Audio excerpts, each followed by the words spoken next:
Dark Souls 2 stands as one of the most debated entries in the Souls series. Released in 2014, it had the unenviable task of following up on Dark Souls, a game that revolutionized action RPGs with its intricate world design, punishing difficulty, and deep lore. However, Dark Souls 2 took a different approach, leading to a divide in its reception among fans. Some of these differences stem from gameplay mechanics and world design choices, but others hint at a deeper development history, one that suggests Dark Souls 2 may have originally been conceptualized as a sequel to Demon's Souls rather than Dark Souls. One of the most immediate differences between Dark Souls and Dark Souls 2 is the feel of the gameplay. The latter introduced several mechanical changes that altered the pacing and flow of combat. While Dark Souls focused on deliberate, weighty attacks and defensive play, Dark Souls 2 introduced more fluid movement at the cost of some of the precision that made the first game so impactful. A major change was the introduction of the adaptability stat, which influences the number of invincibility frames a player has during dodges. In Dark Souls, rolling was a key defensive maneuver with consistent invincibility frames. But in Dark Souls 2, players with low adaptability found themselves getting hit mid-roll, leading to frustration for those unfamiliar with the system. This change made leveling adaptability feel like a necessity rather than a choice, unlike the more balanced approach of the first game. Dark Souls 2 also shifted the way enemies react to the player. Unlike the first game's carefully placed enemies that served specific world-building and challenge purposes, Dark Souls 2 adopted a more aggressive AI design. Enemies in Dark Souls 2 tend to chase players longer and attack in larger groups, making encounters feel more overwhelming rather than methodically challenging. Additionally, the game's decision to make enemies despawn after being defeated multiple times, a stark contrast to Dark Souls, significantly altered the risk-reward balance of farming and exploration. One of Dark Souls' most praised aspects was its interwoven world, where areas connected in logical and unexpected ways, creating a sense of discovery and cohesion. Dark Souls 2, however, opted for a hub-and-spoke design with separate zones that felt disjointed at times.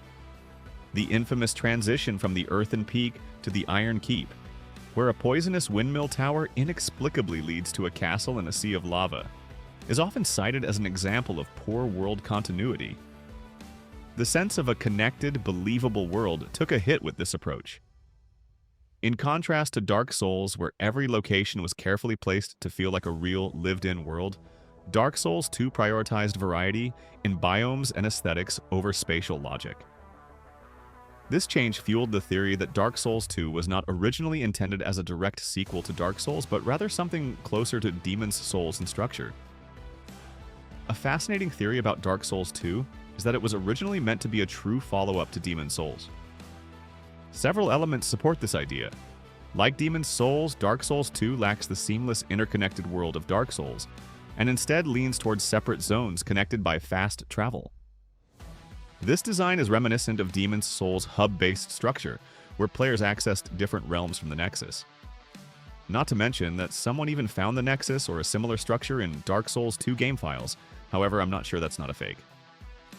Nashandra, the main antagonist of Dark Souls 2, bears a striking resemblance to the old one from Demon's Souls. Both are ancient, shadowy beings that manipulate kings and seek to spread darkness. The Emerald Herald, who guides the player, also has similarities to the Maiden in Black from Demon's Souls, further reinforcing the connection.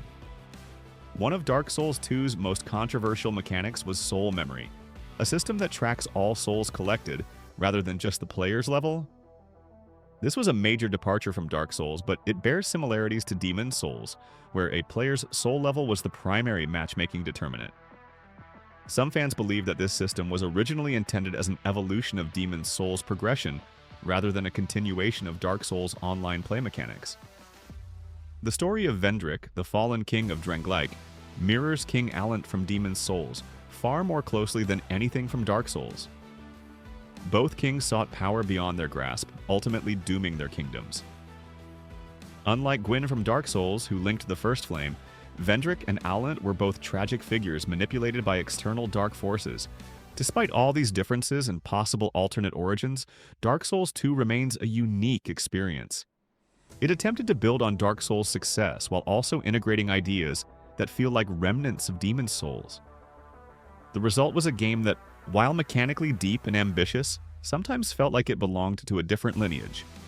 Dark Souls 2 may not have reached the heights of Dark Souls, but it remains an intriguing entry in the series. It experimented with new mechanics, introduced a vast array of bosses, some of the most memorable bosses in the series, such as Fume Knight Rei-Mei, who according to the statistics is one of the toughest bosses in all Souls series, and the fight with him ends up with player's death in 97% of the cases, and of course Sir Alon with his sliding attack. The first boss who really gave me troubles was the Pursuer, not because it's a tough boss, you just find him really early in the game and you don't have enough stamina or a shield with 100% physical damage protection. Smelter Demon also sent me back to Bonefire like 50 times at least, but duo Dragon Riders are just a joke comparing to Ornstein and Smough. All of the game bosses presented an alternative take on the Souls formula. Whether one views it as a worthy sequel or a misplaced follow-up to Demon's Souls, it undeniably left its mark on gaming history. For those willing to embrace its differences, Dark Souls 2 offers an experience unlike any other in the series. Flawed but fascinating, frustrating yet rewarding. Thank you for watching, and, well, you know what to do.